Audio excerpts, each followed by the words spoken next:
Very good. Wow. So we have 300 people registered. The vast majority of them have already joined the webinar. So that's excellent. And we're going to get started.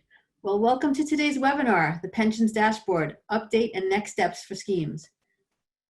The Pensions Dashboard project was launched in the 2016 budget as an accompaniment to auto-enrollment, which of course started phasing in from 2012. Since then, the Dashboard project has made steady progress, while the pensions industry continues to look to the dashboard as a way of building saver engagement and help savers understand how much money will be available to them when they retire. It also hopes to increase the overall financial well-being of UK savers. This is a large-scale endeavor for sure. A recent report from the Money and Pension Service explains that the Dashboard projects involved 52 million adults being connected up to around 40,000 providers and schemes. So, the scope of this is intimidating, but today's panelists are going to cut it all down to size for us. My name is Rachel Pine, and I look after content for the PLSA's Events and Training Program. We're here today with Chris Currie, who is the principal of the Pensions Dashboards Program at the Money and Pension Service, my colleague George Currie, who heads up lifetime savings work for the PLSA and will describe the policy landscape around the dashboards, and Dean Blower, head of strategy at USS, who is going to give us the scheme perspective for DB and DC. But before we start with Chris Currie, I have the very first poll for you. So the first question is, to date, have you undertaken any work to prepare the data, for example, data cleansing, you hold on individuals' pension entitlements for pensions dashboards? Yes, no, or not sure. And so as you can see, it looks like 43% say no, 21% are unsure, 35% are yes. So I think, so we're a little bit all over with this, which is a very good place for Chris Currie to come in and enlighten us. So thank you, Chris. Brilliant. Thank you very much, Rachel. Good afternoon, everyone. Thank you very much for the invitation to be here this afternoon, and thank you very much for joining us to hear more about pensions dashboards and the next step for pensions dashboards and the next step for pension schemes. Let me just get the technology working. There we go. Thank you. So I'm going to give you a quick overview to start off this webinar of where we are on the Pensions Dashboards programme, and probably more importantly, where we're hoping to go, and even more importantly, how you can help us to do that. So for those of you that don't know, my name is Chris Currie. I'm principal of the Pensions Dashboards programme. I joined the programme back in July last year, which is when responsibility for the implementation of the Pensions Dashboards programme was handed over from the Department for Work and Pensions to the Money and Pension Service. And we've had a very busy time since last July to get to the stage we are at the moment. Some of you may remember, and hopefully a lot of you will have seen publications that we put out in April. Obviously, there's a lot of other things going on in April as well, so it may have slipped under the radar for some of you. But there were three things that we published and put out for people to help catch up with where we are and also to point the way forward.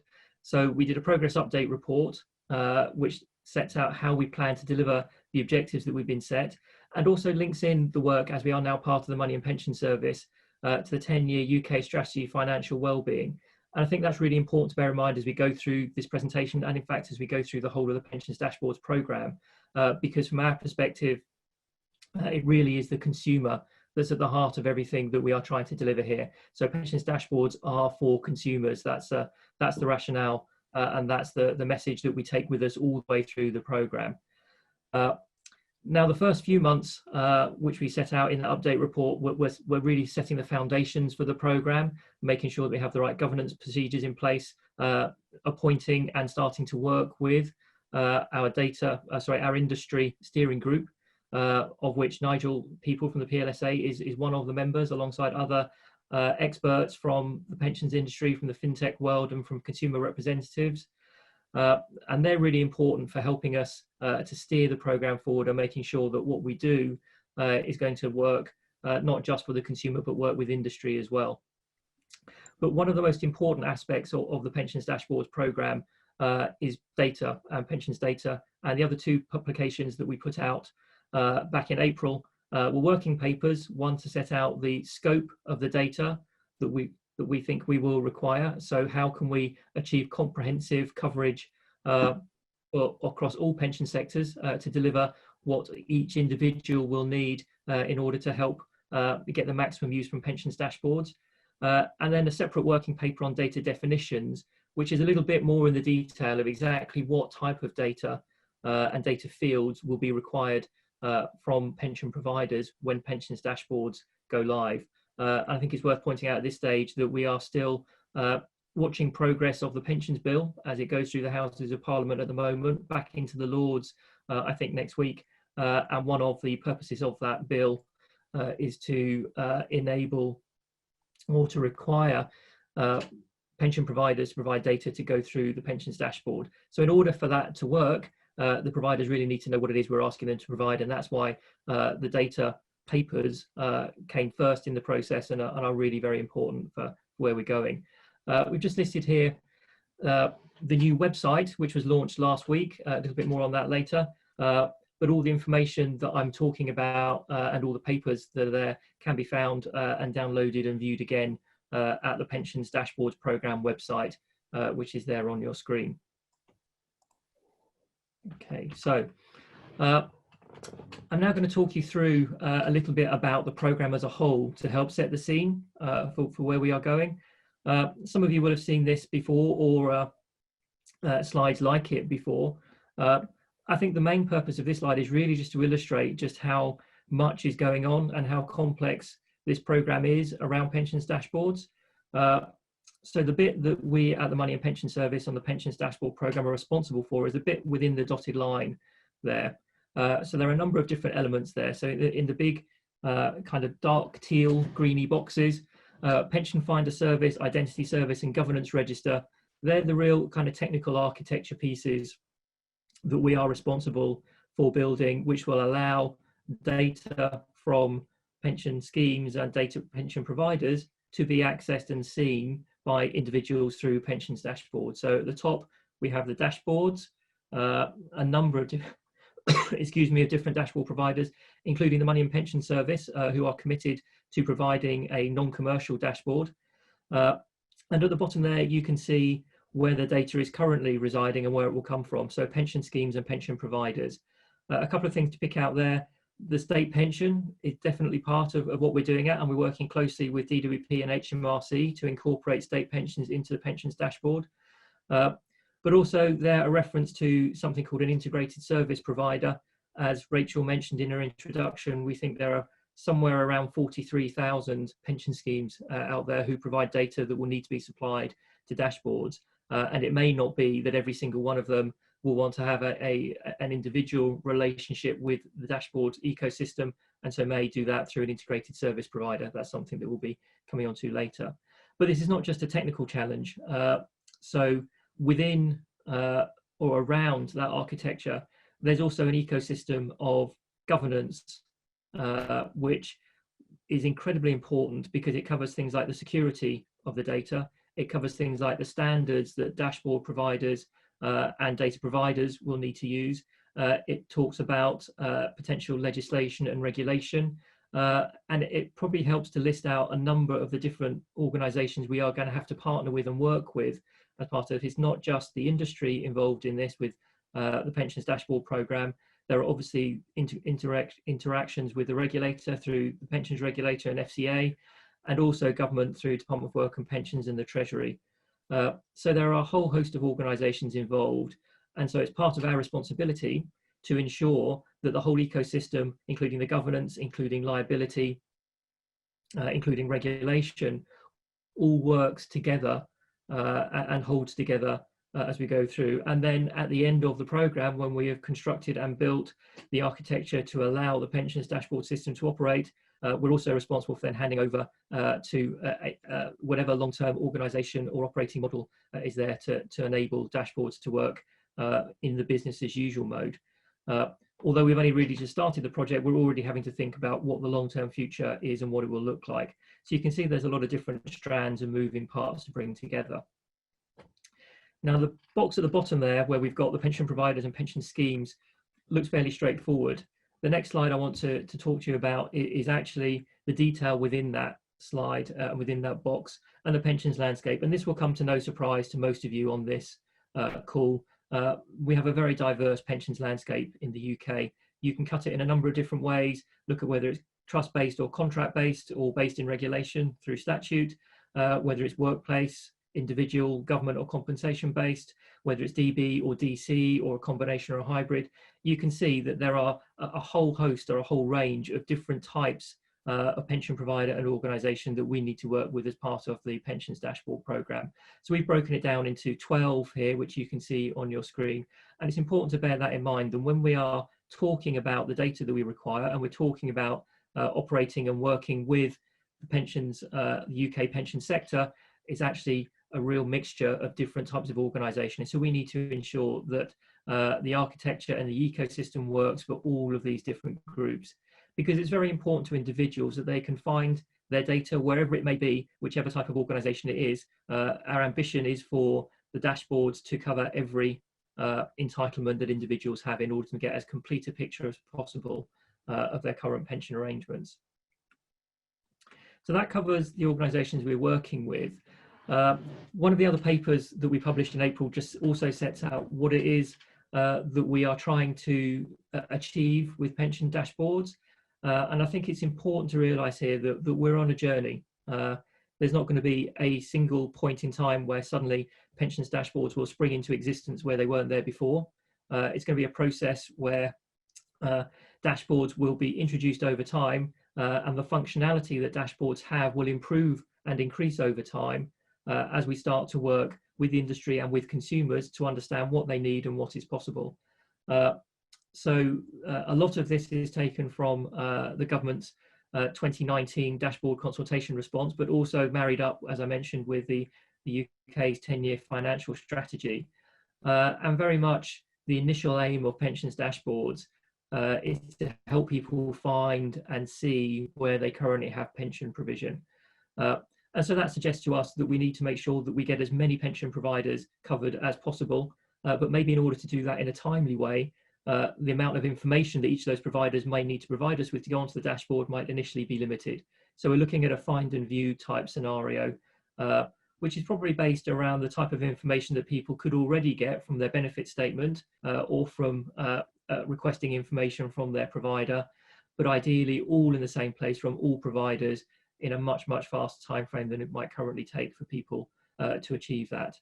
Once we have that, and probably even before then, we'll already be working on what we want to do with dashboards.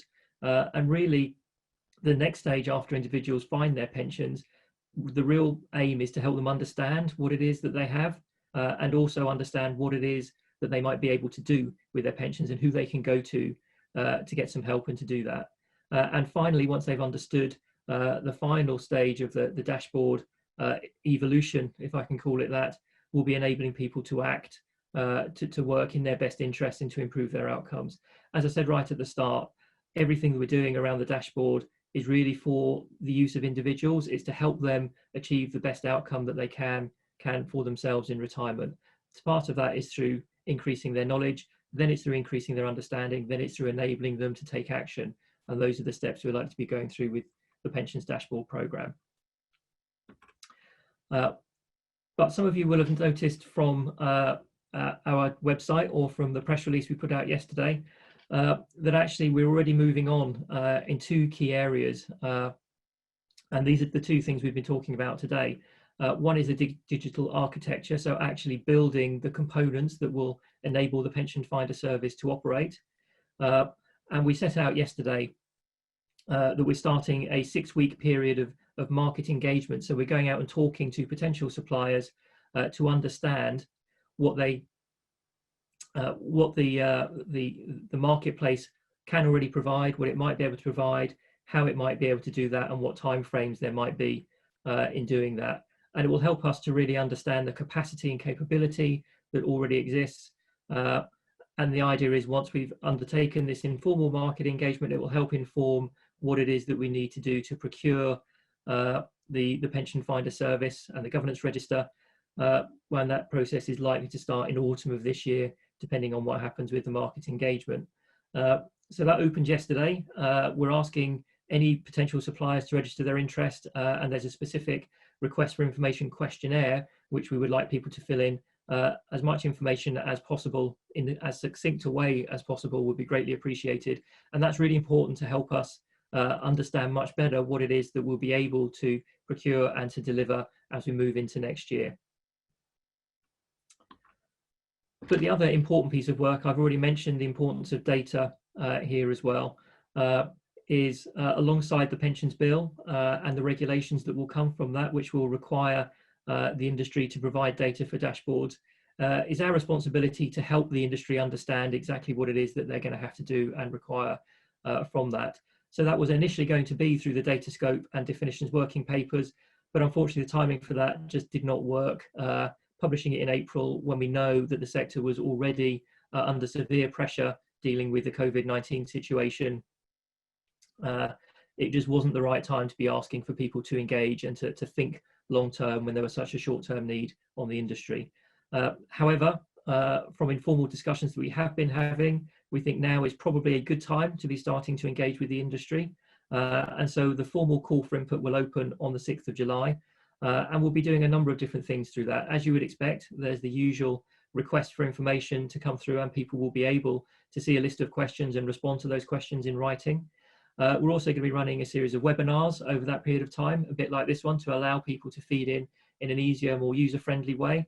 But we're also very aware that we're going to need to get right into the detail of all of this, and we need industry expertise to help us to do that. So we're also convening a specific data working group across all of those 12 sectors that we talked about earlier, to really help us turn the answers to those questions that we set in the consultation into the solutions and the first version of the data standards that will be guiding the industry and getting their data ready for when it becomes compulsory to provide it to the dashboard.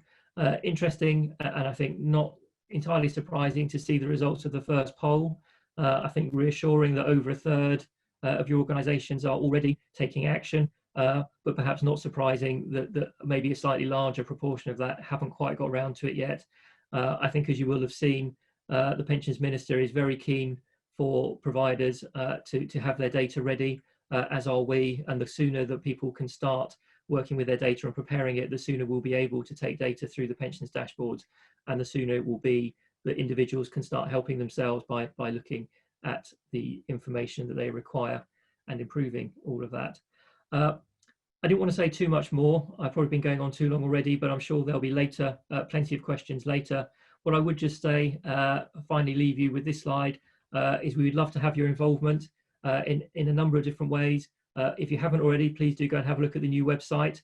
It's pretty user-friendly, and as I said, all the information that we have published and will be publishing throughout the call for input will be available on there. We have a regular e-newsletter to keep people up to date, and we've now just established our LinkedIn and Twitter feeds for those of you that prefer to be in touch in that way. Please do look out for our posts and our tweets, and follow us if you would like to. Thanks very much. Thank you, Chris. Great, lots of ways for people to get involved. This information, these links will be circulated again tomorrow when you get the video. And before we get to my colleague George Currie, before we get to George Currie, we've got another polling question for you. So I'm just gonna launch that. And the question is, initial pensions dashboards will require, at most, data available on annual benefit statements or on request.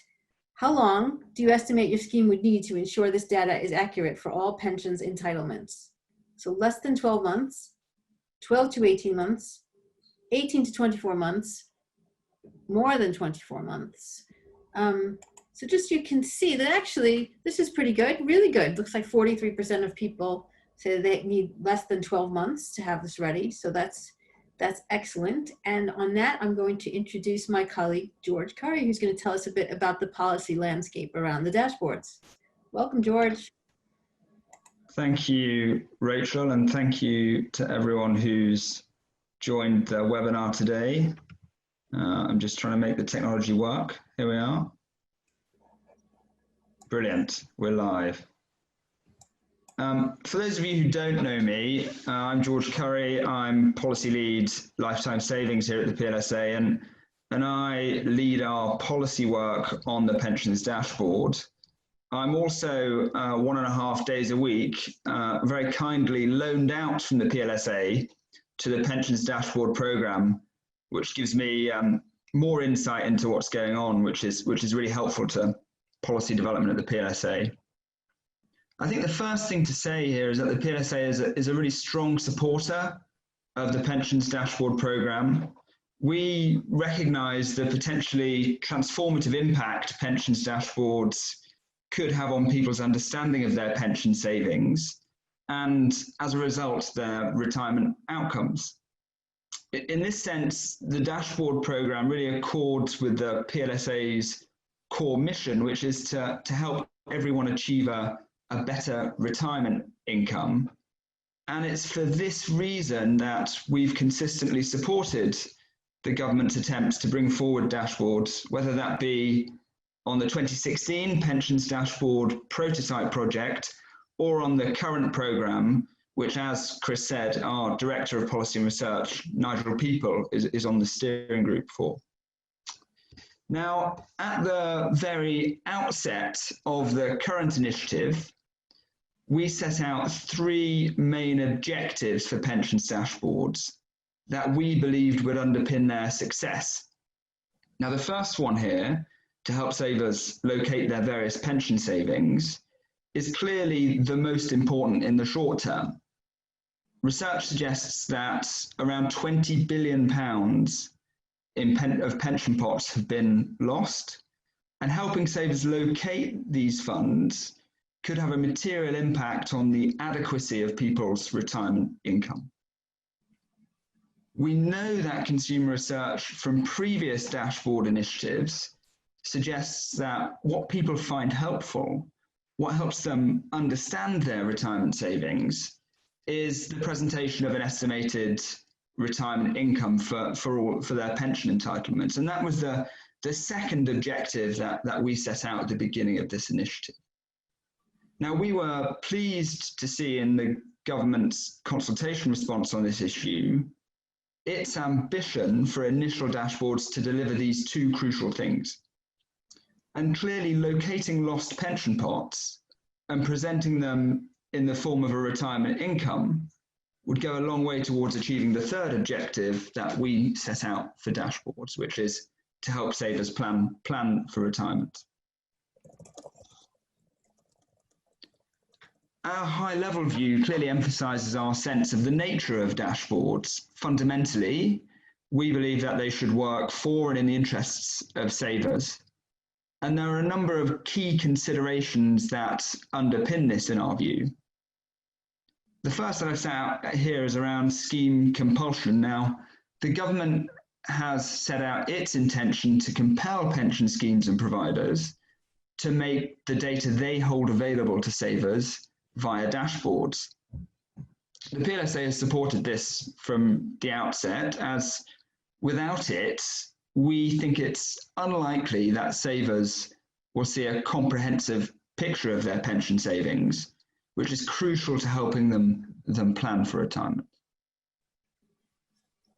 The issue of single versus multiple dashboards is one that's got quite a lot of airtime in the press. Originally, we were in favour of a single non-commercial dashboard, and still in many respects see the benefits of pursuing that option. The government has set out its intention to facilitate multiple dashboards, which we accept. It embeds an element of choice in the dashboard ecosystem, which can be beneficial to savers. But at the very least, we continue to believe that a single non-commercial dashboard hosted by the Money and Pension Service should be available before commercial dashboards. As Chris was saying, and it's really positive to hear this, the intention is to include the state pension on the dashboard. Now, we know that for many people, the state pension is the single biggest source of retirement income that they will have. Without that being presented on dashboards, it would make it very difficult for people to plan effectively for retirement. And as a result, we think that that state pension information should be on dashboards from the very beginning if they are to be successful. Consumer protection is a big issue here, and dashboards, as I've set out, could offer great benefits to savers, but they need to operate in a safe environment. Now, there are a number of ways that we think savers can be protected. The first relates to the data standards, and Chris has already talked about the working papers the programme released at Easter.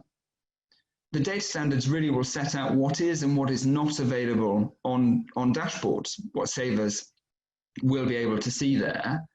And that can help shape the customer journey and mitigate some of the risks that savers might face. So, for example, we don't think that cash equivalent transfer values should ever be presented on dashboards, because that provides a nudge that might be unhelpful. So the sorts of information that could be presented on dashboards will have an impact on the degree to which consumers are protected. The functionality of dashboards will also play a role in the level of protection consumers have. We welcome the fact that dashboards are not currently intended to be transactional, and behavioural research suggests that big decisions like that benefit from some friction. So we don't really think dashboards should ever be transactional if we're to properly protect consumers. And clearly, in a multiple dashboards universe, a robust authorization and regulatory regime for dashboard providers is essential to ensure that scammers are not able to access savers' data. And we welcome the fact that the government has set out that any dashboard provider will have to be fully regulated. It will be a regulated activity to offer a dashboard. Now, to help schemes prepare so that they're able to deliver for savers in a timely fashion, they need to understand what they'll need to provide, what data they'll need to provide, and by when. And this really is essential, this onboarding process and timetable, and it can't come soon enough, in our view. We've consistently engaged with PLSA members to understand their views on pensions dashboards. With the release of the programme's data working papers in April, we entered a phase of one-to-one engagement with a number of PLSA members from the sort of full range of our membership to understand their views and some of the challenges of making data available. Now, what has come across in my engagement with members to date is that they are very clear that dashboards need to have a high degree of coverage of pension entitlements before the first dashboard goes live. And really, we think around sort of 80 to 90% of pension entitlements should be covered before the first dashboard is available to savers. That comprehensive view is so important to helping savers plan for retirement. One of the real challenges that members have mentioned to me is the ability to present genuinely comparable data, especially when it comes to retirement income. Now, this is certainly the case when it comes to presenting DB alongside DC values. But when you take into account the varying assumptions that go into producing a DB valuation or an SMPI statement, they're different across different schemes and providers. The idea that you'll be able to present genuinely comparable data on pension entitlements easily becomes a bit of a headache, and we know that schemes are concerned about that. A number of PLSA members have raised concerns about the systems change implications that the dashboard programme will entail.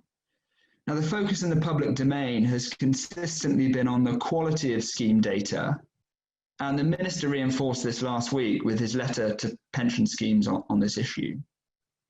However, many schemes will have to make significant systems changes to make data available to dashboards. And there's real concern that there might not be enough capacity in the pension software market to service that demand. I suppose that's an argument for preparing early and starting to make those changes as soon as possible. And I think the final big theme that's really come through is around context.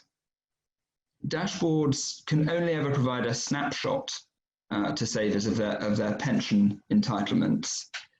Schemes provide a whole host of contextual information to savers with benefit statements and via other services. It's essential that dashboards provide an easy means of enabling savers to access this, or important decisions might not be made in the context of the full degree of information. So I suppose I'll just finish here by highlighting a few industry needs, and these really come from the interactions I've had with PLSA members. First of all, the industry really requires a precise explanation of the proposed onboarding process and the timeline that goes alongside it. That's essential if they're going to be able to fit in preparations with other demands on their time and resources. We clearly need an unambiguous set of data standards as soon as possible for schemes to be able to put their data into the right format. And it's great to see the Pensions Dashboard Programme working on this and progressing work on this in the really near term. And finally, we certainly need clarity about the legal obligations that will bear on schemes and when they'll come into force. And with that, I'll hand back to Rachel for the final polling question.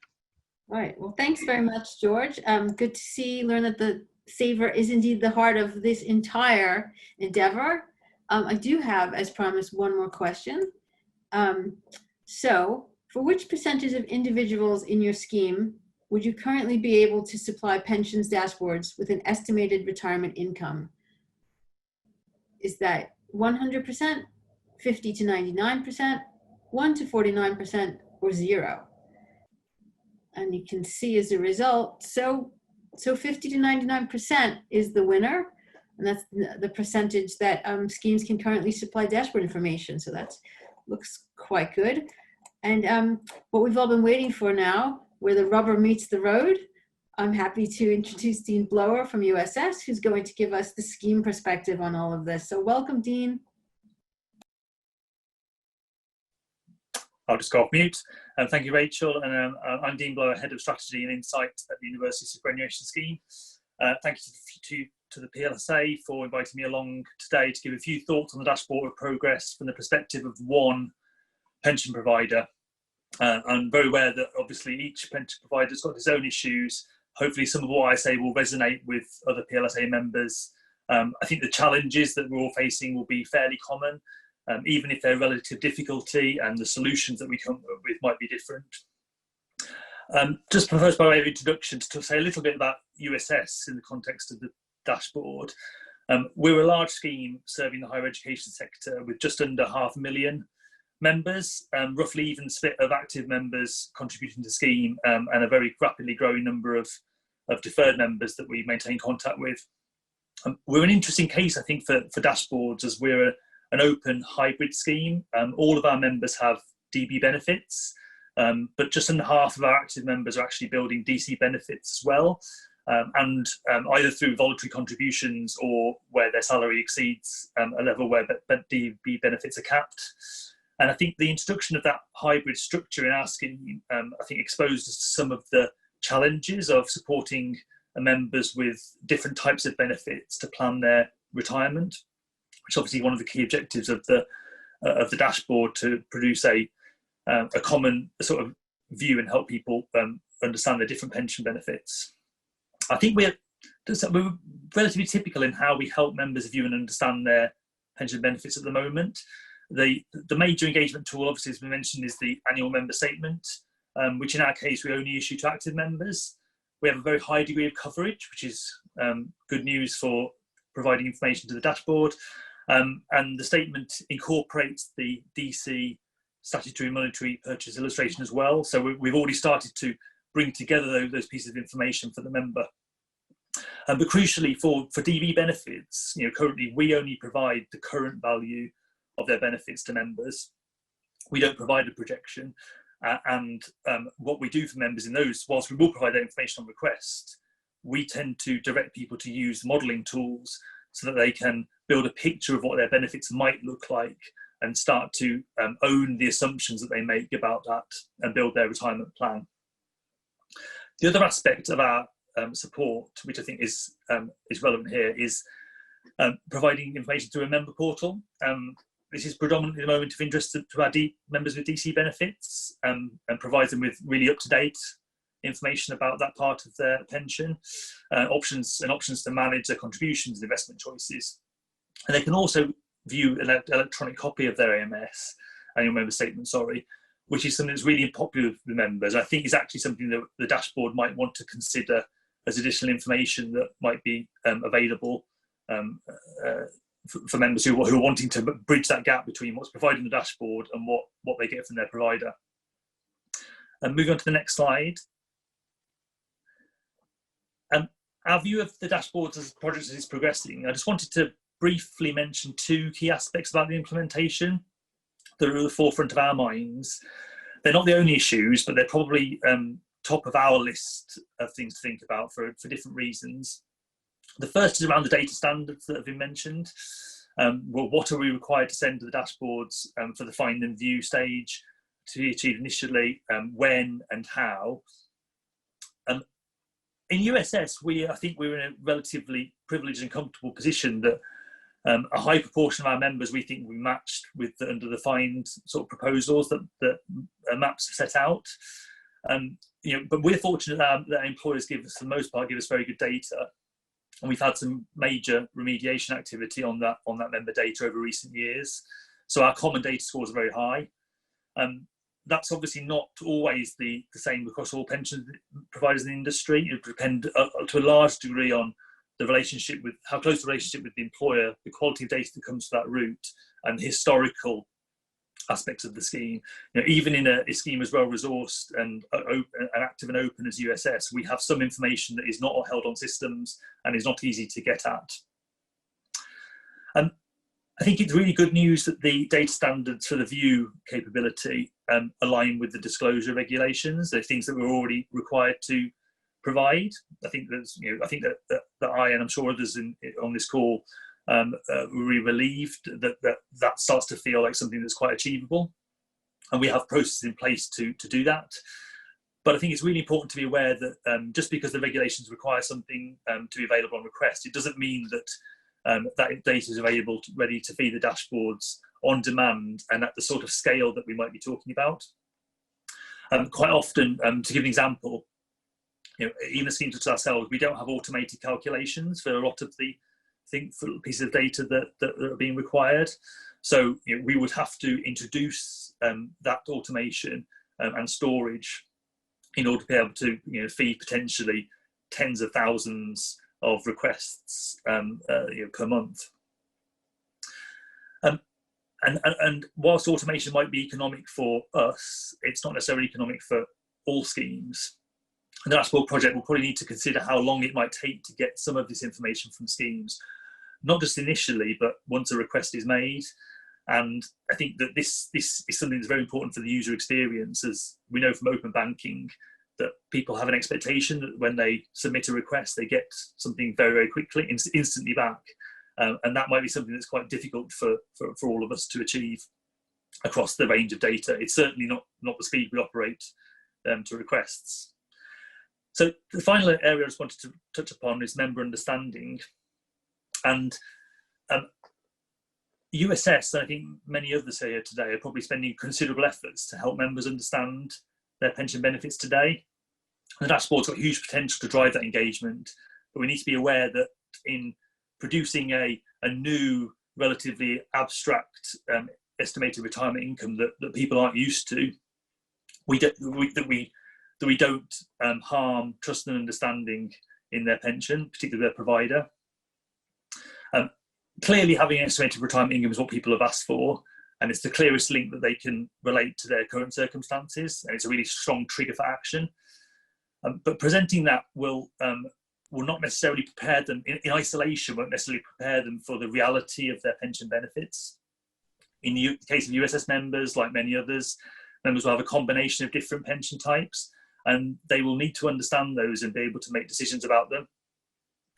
Abstracting from it may help younger members, but we need to find a way of conquering that if we're going to get people to make good retirement decisions. So the presentation and framing of that estimated retirement income is really key. And it'd be really good if the key objective of that framing is to help build members' basic understanding of those pension benefits. The last thing I want to say is that we as an industry need to be really careful and probably respond to the dashboard in the consistency of what information we provide to members. There are quite a lot of areas that we'll need to look at.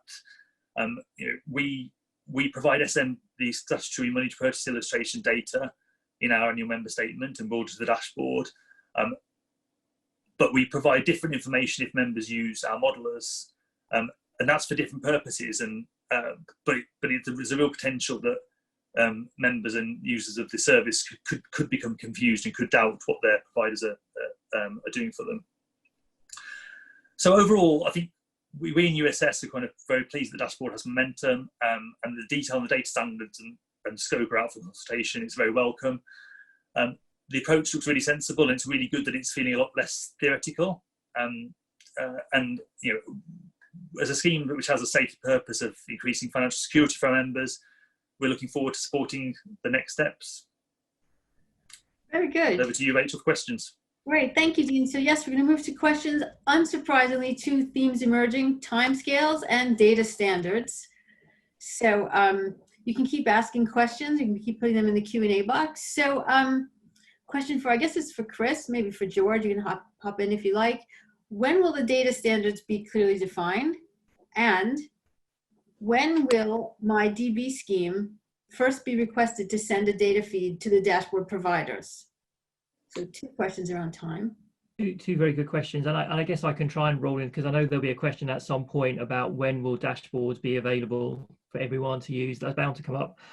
So I'll try and take those all together. I mean, in terms of the version of data standards, the comprehensive version, we're working on that. That's the aim with the call for input over the summer, and the task for the working group, the data working group we're setting up to do that, is to come up with those standards later this year. So we'd expect to see those in the autumn. And that should be, I think, the starting point, or the first point where we have the detail published for schemes to be able to just refine what it is they're doing, and encourage the schemes to start as soon as they can, but there'll be more detail available coming out in those standards in the autumn. In terms of when we will be asking DB schemes to provide data, that's a harder question to answer, because that will depend on the progress of the pensions bill and how long it takes to go through Parliament, how long it takes to set the regulations, which will then kind of bring the bill, the act into force, but also on the precise staging profile. Something which George mentioned in his presentation is that we're expecting that there won't be a single big bang date where all providers provide all the data on one day. We're expecting there to be a profile of different schemes starting to provide their data at different times. Now, we don't know what that process will be yet, and actually it's not necessarily just within our control as to exactly when that will be. So we'll be working closely with both the pensions regulator and the FCA, who will need to be enforcing the staging process, and with DWP to help with the design as well. And I'd imagine that as we get towards the later stages of the process of the bill, that kind of information, that kind of timeline will start to become more available. And that leads on to, I think, the uncertainty around when dashboards will become available for the whole public to use, something which we refer to as the dashboard available point in the publications that we put out. And there is, as you might expect, uncertainty around that, because there are so many different bits where we just don't know how long things will take. One of the key purposes of the market engagement process we're operating is to understand just how many and what type of suppliers there might be out there in the marketplace. That might influence exactly what type of procurement route we could go down, and whether it's a 6-month procurement process or an 18-month procurement process. until we know that, it's very hard to put any real timelines as to when the next stages will start and then when the next stages will finish. The final thing I think just to point out there, again, something George alluded to from PLSA members, is wanting there to be kind of 80 to 90% coverage of every individual's pension arrangements in order to make it viable. That's something that we want to test. So we are assuming there will be a point and a coverage level at which we think it's kind of optimal to start operating and allowing individuals to access pensions dashboards to find whatever that proportion of their pensions may be. But we're not entirely sure exactly what it is yet, and we want to do a lot more work with consumers to understand, would they be happy if they only found half of their pensions, or would they be expecting to find, as George was suggesting, 80, 90%, or is it somewhere in between? And until we have that information, we're not quite sure, again, how many providers we'd have had to have staged in order to reach that point. So there's still a number of moving parts that we'll need to pin down a bit more before we can be any more precise on when we might be able to access this to the general public. Right, excellent. Another intriguing question here. How much input will representatives from public service pension schemes have in the finalization of the data definitions, given the volume of members represented there? Of course, 6 million in the LGPS alone, then there's the NHS and all of the other millions of public servants. Yeah, they're a very important part of the constituency that we're talking to. And a very important part of the data working group as well. So all schemes will be able to respond to us through the call for input, and we'd encourage everybody to get in touch. And if they'd like an individual dialogue, then we're more than happy to speak to any of the schemes. But there will be specific representation from public sector schemes, both funded and unfunded, on the data working group. Right. Rachel, if I can just come in there and just emphasise that the PLSA's representative on the steering group, Nigel People, is there to represent all PLSA members. And as you know, the LGPS is a really important community for us. In the one-to-one engagement I've been doing recently with PLSA members, I've spoken to a lot of our LGPS members, and that feedback has flowed through into the pensions dashboard program. So I think it's really important to emphasize that if more want to get involved and get in touch, I'd really love to hear from them. On the pensions dashboard program side, as Chris said, the public service schemes and LGPS have been a big focus of engagement. Now, I just want to say that the pensions dashboard program has commissioned some research from PwC recently to look at some of the data issues around pensions dashboards. And the participants in that come from across the full range of pension provision, including public sector and LGPS as well. Right, excellent. Several questions here about multiple dashboards. There seems to be a bit of interest. If there are multiple dashboards, can a scheme choose which dashboard they'd like their data to appear on? And if you want to say a little bit more around multiple dashboards generally, I think that would go a long way. Yeah, fine. So this is one of the kind of perennial questions that comes up around the pensions dashboards program. Should there be multiple dashboards or just a single dashboard? It is a policy decision that the Department for Work and Pensions has taken. And the rationale, I think, behind the multiple dashboard approach is to make it easier for consumers to find a dashboard that they want to use. So, for example, they may come across one at their bank if they're using a banking app or with a current provider that they already have. So there's the ability to enable them to also see information from other pensions or other finances together in the same place. And also where there might be some consumers might have more trust in certain types of organisations. So some are see the government as the perfect place to find this information. Others are very distrustful of the government, and so even an arm's length body like the Money and Pension Service might be too close to government for them. So it's about making things available to the consumer. I think the way that we are setting up the architecture, every provider will be providing data to every dashboard as part of that. So every dashboard should show the same complete set of information for every individual. So if an individual goes onto a range of different dashboards, they should get the same information through all of them. So there's not any one-to-one relationship as such between providers and dashboards. And that's the role of the Pension Finder service, in all of this is to make it as easy as possible. So really the providers will have a relationship with the pension finder service, and the pension finder service will do the initial searching and requesting of the providers. And then once the provider has identified that they do have an individual, then a token is passed back up to the dashboard that's initially made that request. And then the data only flows between the dashboard that's made the request and that particular pension provider. So I've noticed a couple of questions about where the data will be stored and things like that. So the data is only ever stored with the pension provider. It's cached temporarily on the dashboard while the individual is looking at it, but there's no central repository and it's not stored anywhere else. And that's really to help with the data security and also to mean that we don't have to, or we can overcome a lot of the GDPR issues because the only person viewing the information is the individual themselves. Right, very good. Question for Dean. The lack of automation that you mentioned on some calculations is really intriguing. How common a challenge do you think this will be for DB scheme administrators? I think it's for Dean, but Chris and George, you can answer if you like. I think it's a really significant challenge. It will vary depending on the history of the scheme, the administration that they use, and of course, you know, what kind of scope that they've got to invest in this area. But our experience has been that automating these things regularly is not an easy or quick thing to do, and that's in a scheme with a very large administration partner with lots of experience in the sector. So I think that, you know, as each scheme is responding to the challenge on dashboards, we'll probably need to reflect on how quickly and how often they can be providing this information. Very good. And a question here, probably the last question we've got time for, but will the dashboard indicate to members where they stand relative to HMRC annual and lifetime allowances? And could there be other information, for example, PLSA's work on the retirement living standard? So what will you be able, how will you be able to use this information once you see it? Maybe that's good for George.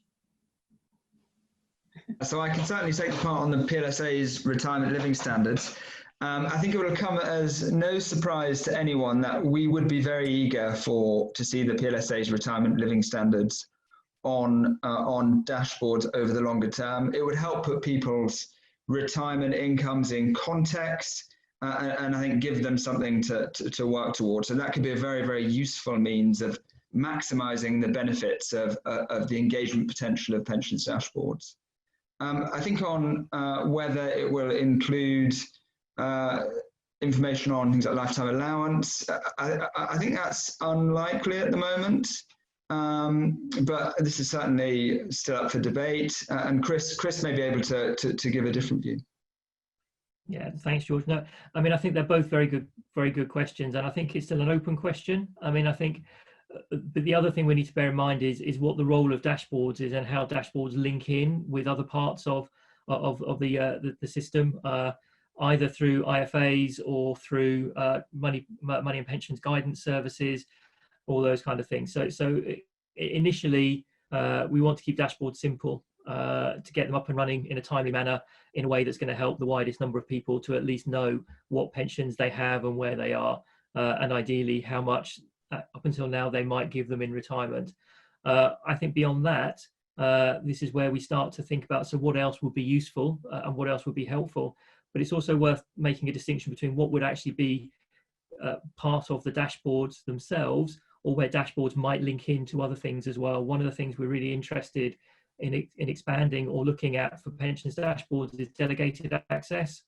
And so that's where you may be able to have an advisor or someone from the Money and Pension Service or someone else operating on your behalf, if you've given them explicit permission to do that, to access, to gain your information and to use that in a way that is useful for you, which could be to help with your tax return or to check what you need to do with HMRC to be within the limits. It could be a kind of modelling tool which will look alongside the PLSA standards and help you determine where you are and what context that is.